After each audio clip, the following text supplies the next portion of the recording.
लोकार्पण करें। जिन परियोजनाओं का लोकार्पण हुआ है उनकी लागत 70 करोड़ और जिनका शिलान्यास हुआ है उनकी 64 करोड़ की योजनाओं का शिलान्यास हुआ है। जोरदार तालियां विकास के लिए इन विभिन्न योजनाओं में शिलान्यास के लिए, लोकार्पण के लिए। कार्यों का भी सिलसिला होना चाहिए मित्रों, लगातार ये तालियां हैं जो प्रदेश विकास को लगातार शीघ्रता से अग्रसर हो रहा है माननीय मुख्यमंत्री जी की प्रेरणा से, प्रयास से, आशीर्वाद से। बहुत बहुत आभार और धन्यवाद माननीय मुख्यमंत्री जी। साफ नियत, सकारात्मक सोच, स्पष्ट नीति, प्रतिबद्धतापूर्ण पारदर्शी कार्यनीति से उत्तर प्रदेश को नई पहचान और ऊंचाइयां प्रदान कर आत्मनिर्भर उत्तर प्रदेश की आधारशिला रखने वाले हम सबके परम आदरणीय माननीय मुख्यमंत्री जी, जिनके जीवन का हर पल, हर क्षण प्रदेश के विकास को संकल्पित और समर्पित है, उनसे बहुत ही आदर के साथ विनम्र निवेदन करेंगे कि आज के इस ऐतिहासिक स्वर्णिम दिवस में एक बार पुनः मार्गदर्शन करें, अपने आशीर्वादों से हमें अभिषेक करें।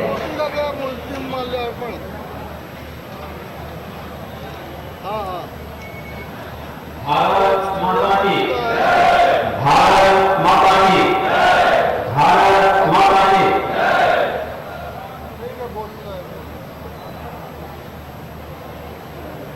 देव शिरोमणि महाप्रताप की मूर्ति के लोकार्पण,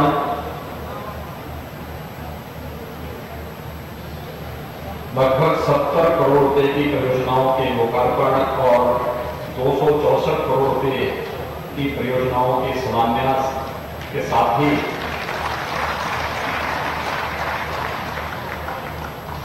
प्रयागपुर के राजा महाराज रुद्रेंद्र विक्रम सिंह जी की मूर्ति के अनावरण कार्यक्रम के लिए आज विशेष रूप से आयोजित आज के समारोह में मेरे साथ यहाँ मंच पर उपस्थित प्रदेश के जल शक्ति मंत्री डॉक्टर महेंद्र सिंह जी, जनपद बहराइच के प्रभारी मंत्री संजय राजभर जी, प्रदेश में सहकारिता आंदोलन को एक नई दिशा दे रहे हैं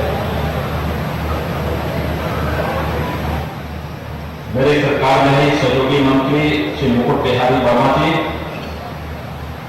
लोकप्रिय सांसद श्री छेवालाल गौड़ जी, माननीय विधायकगण श्रीमती अनुपमा जायसवाल जी, श्री सुरेश्वर सिंह जी, श्री सुभाष त्रिपाठी जी, श्रीमती माधुरी वर्मा जी, श्रीमती सरोज सोनकर जी, भारतीय जनता पार्टी के जिला के अध्यक्ष श्री श्यामकरण टेकड़वाल जी, पूर्व विधायक श्रीमती नीलम सिंह जी, राजा प्रयागपुर श्री जयेंद्र विक्रम सिंह जी और आज के इस कार्यक्रम में उपस्थित भारी संख्या में बहराइच से उपस्थित सभी भाइयों बहनों, कल होली का दहन है और परसों होली उत्सव का कार्यक्रम है। होली के ठीक एक दिन पहले मुझे बहराइच जनपद में आने का आप सब ने अवसर दिया है। मैं इसके आयोजकों समेत बहराइच की जनता का हृदय से अभिनंदन करता हूं। आप सबको होली की हार्दिक बधाई और शुभकामनाएं भी देता हूं। अभी हम लोग 15 फरवरी को बहराइच में आए थे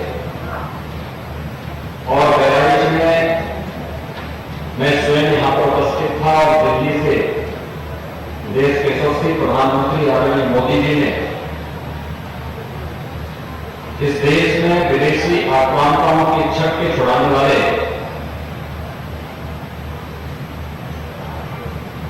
महाराज सुहेलदेव के भव्य स्मारक के कार्य का यहां पर शिलान्यास संपन्न किया था।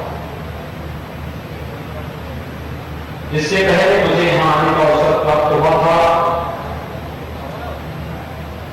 जब बहराइच को एक मेडिकल कॉलेज यहां पर केंद्र और प्रदेश सरकार ने मिलकर के उपलब्ध कराया था। और मुझे इस बात की प्रसन्नता है कि हम लोगों ने बहराइच के मेडिकल कॉलेज के हॉस्पिटल का नामकरण पाला कृषि के नाम पर और मेडिकल कॉलेज का नामकरण महाराज सुहेलदेव के नाम पर रख करके अपने पूर्वजों का पुनर्स्मरण किया, जिनके कारण आज हम सब सुरक्षित हैं और स्वाधीनता के इस माहौल में, उन्मुक्त माहौल में अपने पर्व और त्योहारों को, अपनी परंपरा, अपने संस्कारों को आगे बढ़ाने के योग्य हैं। अपनी परंपरा और अपने पूर्वजों के प्रति श्रद्धा और सम्मान का भाव किसी भी समाज को हमेशा प्रगति के पथ पर अग्रसर करके समृद्धि की ओर अग्रसर करता है और यही भाव आज बहराइच एक बार फिर से दोहरा रहा है।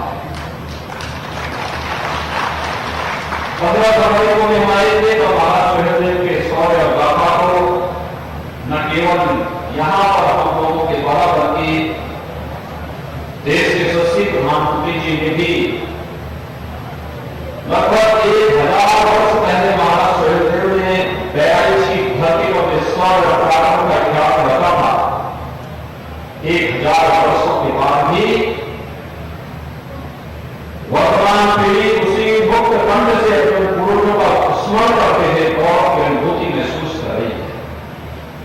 और भाइयों बहनों, आज यही कार्य एक बार फिर से बहराइच की धरती पर मानवता की इस भव्य प्रतिमा के लोकार्पण कार्यक्रम के अवसर पर हम सबको देखने को मिला। महात्मा का जन्म राजस्थान की धरती पर हुआ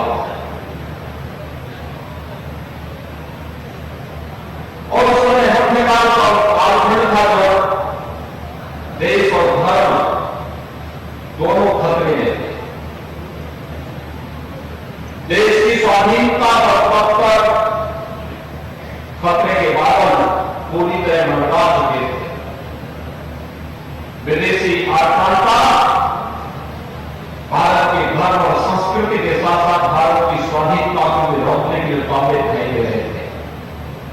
उस कालखंड में महाराणा प्रताप ने राजस्थान की धरती से भारत की स्वाधीनता के उस अमर यज्ञ में जो आहुति दी, आप उसके प्रति कृतज्ञता हर भारतवासी करता है। और ठीक कहा यहां पर से मुकुट बिहारी वर्मा जी ने, क्या हर भारतीय परिवार जब भी अपने पुत्र को आशीष देता है तो ये कहता है कि तुम महाराणा प्रताप की तरह बनो, छत्रपति शिवाजी की तरह बनो, गुरु गोविंद सिंह की तरह बनो। यानी मातृभूमि के प्रति श्रद्धा और समर्पण का यह भाव ये तो युवक और व्यक्ति को जीवित बना देता है, अमर बना देता है। और ये जीवंतता हम सबको आज फिर एक बार बहराइच की धरती पर देखने को मिल रहा है। ये मेरा सौभाग्य है कि बहराइच को मुझे बार बार आने का अवसर प्राप्त हुआ। और भाइयों बहनों, अतीत के जिस कालखंड में बहराइच के आपके पूर्वजों ने यह लड़ाई लड़ी थी, वह लड़ाई उस कालखंड में थी तो पूरे देश की चेतना को झकझोरने वाली थी, चेतना को जागृत करने वाली थी। बहराइच की 1000 वर्ष पूर्व उस लड़ाई को अगर पूरे देश ने समझने का प्रयास किया होता तो मुगल आक्रांता देश के अंदर कहीं पैर रखने का भी कुछ साहस नहीं करता, नहीं कर पाते। और महाराज सुहेलदेव का बहुत प्यारा बलिदान था, वो तो उसी बात को लेकर के था। उन्होंने जब सारा मसूद को पूरी सेना के साथ संहार किया, लगभग 150 वर्षों तक कोई विदेशी आक्रांता भारत की धरती पर हमला करने का दुस्साहस नहीं कर पाया। जब भी भारत की जवानी बोलती है और मातृभूमि की रक्षा के लिए अगुवाई रहती है, तो देश के दुश्मन ऐसे ही मौन होते हैं जो सौर पराक्रम 1000 वर्ष पहले इस धरती ने दिखाया था। और आज मैं धन्यवाद दूंगा कि हम सौर पराक्रम की इसी गाथा को आगे बढ़ाते हुए, मैंने कोई स्थल ऐसा नहीं देखा है कि जहां पर लगभग 1.5 महीने के अंतराल में 2 ऐसे राष्ट्रीय महापुरुषों के स्मारक और उनकी प्रतिमाओं को स्थापित करने के कार्यक्रम एक घंटे में आगे बढ़ते जा रहे हैं। और साथ साथ यहां पर दो ही क्यों, हमने तो आज यहां पर प्रयागपुर के राजा पूर्व विधायक स्वर्गीय राजा रुद्रेंद्र विक्रम सिंह जी की प्रतिमा का भी आज हम यहां पर विमोचन किए हैं। उस कालखंड में भले ही भारत एक राजनीतिक इकाई का हो, लेकिन राजे रजवाड़ों ने मिलकर के भारत की स्वाधीनता के लिए, उसे चुने बनाए रखने के लिए, जब भी अंग्रेजी एकजुट होकर के उस लड़ाई को आगे बढ़ाया, विदेशी आक्रांताओं का मुंहतोड़ जवाब देने और उन्हें युद्ध के मैदान में विदेशी आक्रांताओं को भागने के लिए मजबूर जरूर होना पड़ा है। भारत की यही तो सनातन धर्म की सबसे बड़ी विशेषता है। हमने हर एक गलती के परिवार का भी अवसर किया, उसके परिष्कार का भी अवसर किया, और जब भी आवश्यकता पड़ी है तो समाज को एक नई चेतना के साथ फिर से खड़े होते हुए पाया है। कौन सा ऐसा कालखंड है जिस कालखंड में भारतीय मानस ने अपनी चेतना को जागरूक रहते भारत की स्वाधीनता के लिए निरंतर संघर्ष न किया हो। उत्तर से दक्षिण तक, पूर्व से पश्चिम तक, राजमहल से लेकर के वनवासी क्षेत्रों में निवास करने वाले उन लोगों के बीच में भी आप जाइए। झारखंड में अगर आप जाएंगे, भगवान बिरसा मुंडा के त्याग और बलिदान की कहानी कुछ नई ही रूप में हमें संदेश देती है। आप सुनो, नागालैंड में जाइए, नागालैंड ने देश की स्वाधीनता के लिए उस कालखंड में वहां की रानी ने जो योगदान दिया था, ये किसी से छुपा हुआ नहीं है। ऐसे ही आप देश के अंदर जाइए। आप अभी पिछले दिनों में झांसी के अंदर जाने का अवसर प्राप्त हुआ था। झांसी के अंदर 1857 के एकदम स्वातंत्र समर में रानी लक्ष्मीबाई ने देश की स्वाधीनता की कमान अपने हाथों में लेकर के जो लड़ाई देश के एकदम स्वातंत्र समर की लड़ी थी, अवंतीबाई ने, झलकारीबाई ने, उदादेवी ने जो एक संघर्ष किया था, ये गौरव गाथा आज भी हम सबको आगे बढ़ने के लिए निरंतर प्रेरित करती है। और मैं बहराइच वासियों को बधाई देता हूं कि उस गौरव गाथा को एक निरंतरता बनाए हुए है। मेरी हार्दिक इच्छा थी कि मैं प्रयागपुर में जाकर के स्वर्गीय राजा रुद्रेंद्र विक्रम सिंह जी की मूर्ति के अनावरण के कार्यक्रम में वहीं पे भाग लूं, लेकिन आप राजनीतिक व्यस्तता के कार्यक्रमों को देख सकते हैं और होली के कार्यक्रमों के कारण भी स्वाभाविक रूप से कल कोई सार्वजनिक कार्यक्रम हो भी नहीं पाएगा। और ये कार्यक्रम पूर्व निश्चित था, इसलिए एक साथ इसमें कार्यक्रम हो रहे हैं। और मुझे बताते हुए प्रसन्नता है कि बहराइच के चित्तौड़ नामक स्थान पर, जहां पर महाराज सुहेलदेव के भव्य स्मारक का निर्माण कार्य प्रारंभ हो रहा है, प्रधानमंत्री जी ने जिसका शिलान्यास किया है, चित्तौड़ नामक स्थान ही है जहां पर विदेशी आक्रांताओं को मुंहतोड़ जवाब देते हुए महाराज सुहेलदेव के नेतृत्व में हिंदू राजाओं ने उन विदेशी आक्रांताओं को धूल चटाने का काम किया था, उनका संहार किया था। वो चित्तौड़ की ही भूमि है और चित्तौड़ की भूमि महाराज प्रयागपुर ने ही प्रदेश सरकार को ट्रस्ट, महाराज सुहेलदेव के नाम पर ट्रस्ट बनाने के लिए उपलब्ध कराई। इसलिए मैं महाराज प्रयागपुर को इस बात के लिए हृदय से धन्यवाद दूंगा कि उनके द्वारा उनकी पूर्वजों की भूमि पर महाराज सुहेलदेव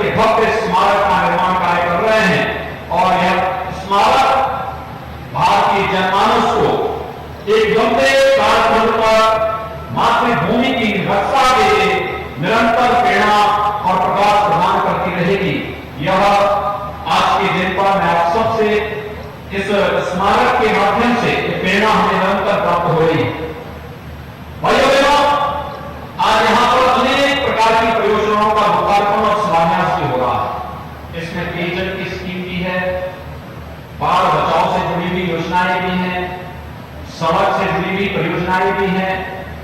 यहां पर अन्य एक सामान्य नागरिक के जीवन में खुशहाली लाने के लिए जिन प्रकार की परियोजनाओं को आगे बढ़ाने के लिए केंद्र और प्रदेश सरकार ने कार्यक्रम चलाए हैं, उनसे जुड़ी हुई सभी परियोजनाएं आज यहां पर लोकार्पित भी हो रही हैं, उनका शिलान्यास भी हो रहा है।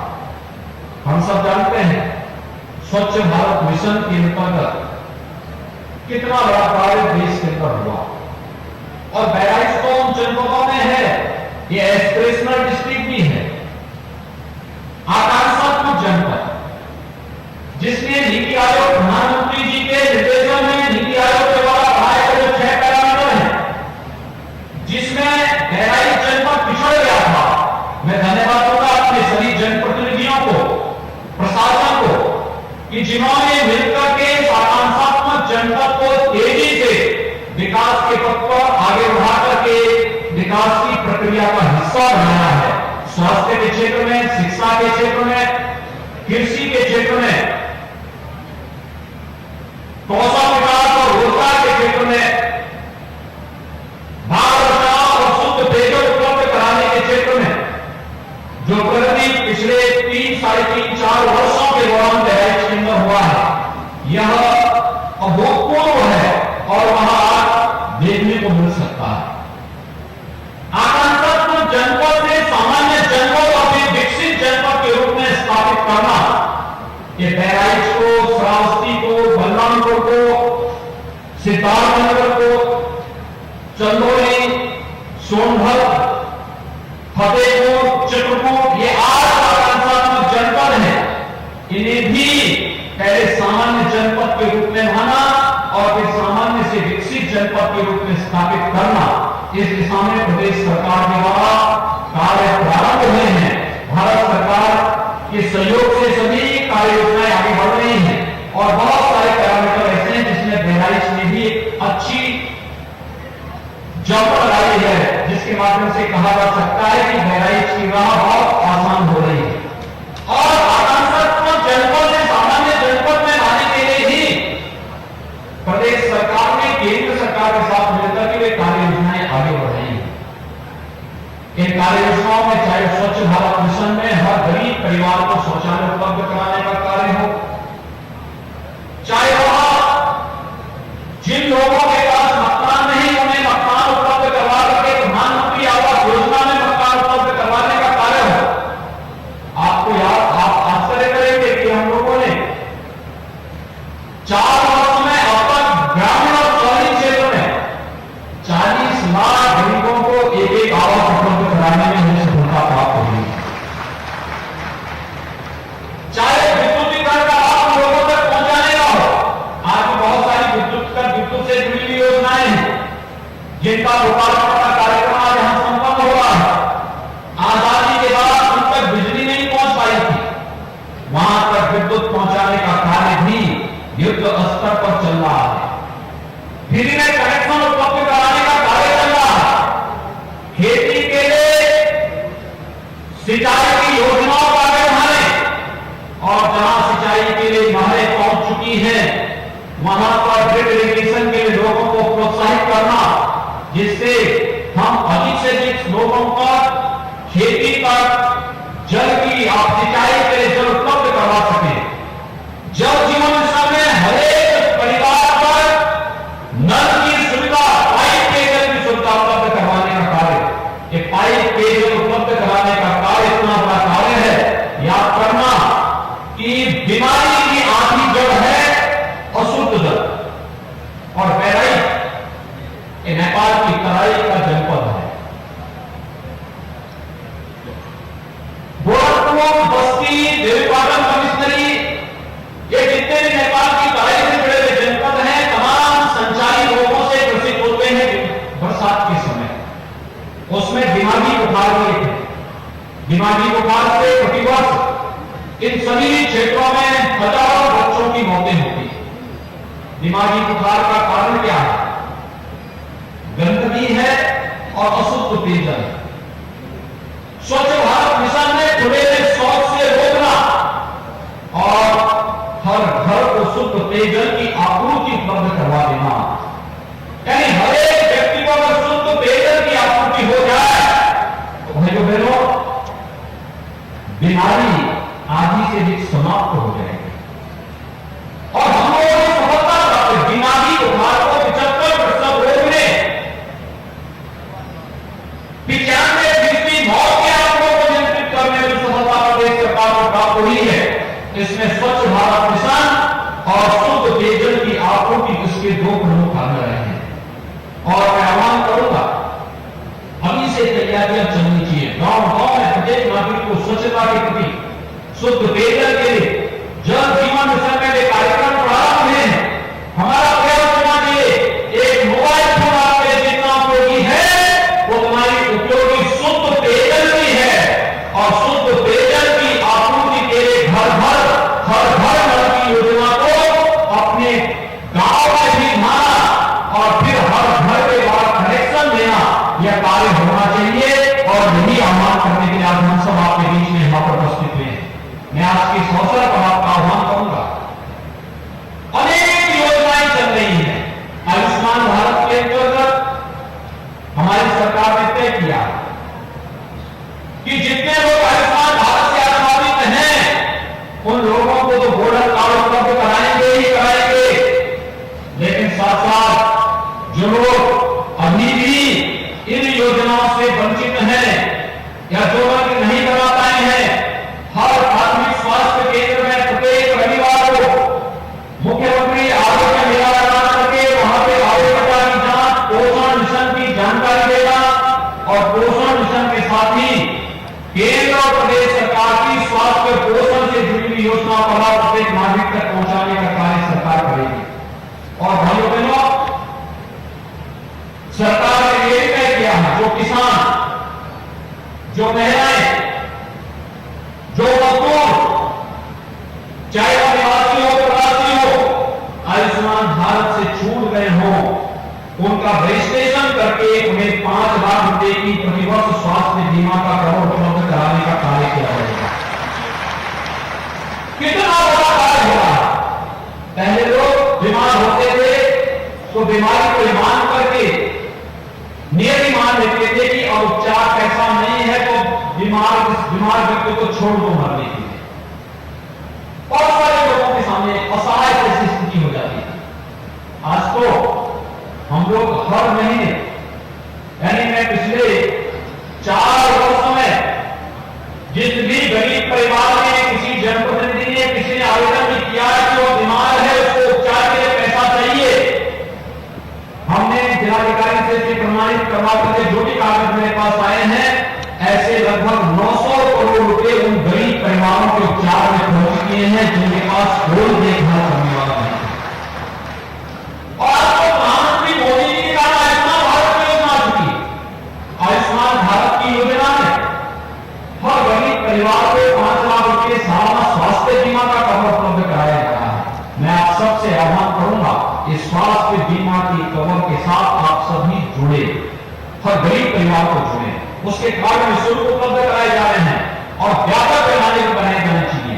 इन पैनल हॉस्पिटल में आप जाएंगे, कार्ड को जो जमा करेंगे उस आधार पर सारी स्वास्थ्य सुविधा आपको फ्री में वहां मिलती हुई दिखाई देगी। एक बड़ा कार्य इस अभियान के साथ जुड़ने की है और उस अभियान को और तेजी के साथ आगे बढ़ाने की है। गांव में हमें नागरिकों को जागरूक करना पड़ेगा और इसमें खासतौर पर महिला सशक्तिकरण की दिशा में जो प्रयास प्रारंभ हुए हैं, महिला सामर्थ्य नाम की घोषणा उन्होंने प्रारंभ की। इसमें महिला स्वयंसेवी समूह मिलकर इस कार्यक्रम को आगे बढ़ा सकती है। जैसे झांसी में बरेली मिल्क प्रोड्यूसर ने किया, बरेली मिल्क प्रोड्यूसर में महिलाओं का समूह है, उन्होंने वहां पर महिलाओं के समूह को दुग्ध उत्पादन के साथ जोड़ करके वहां पर गांव में घर घर से गाय या भैंस का दूध एकत्र करती हैं और फिर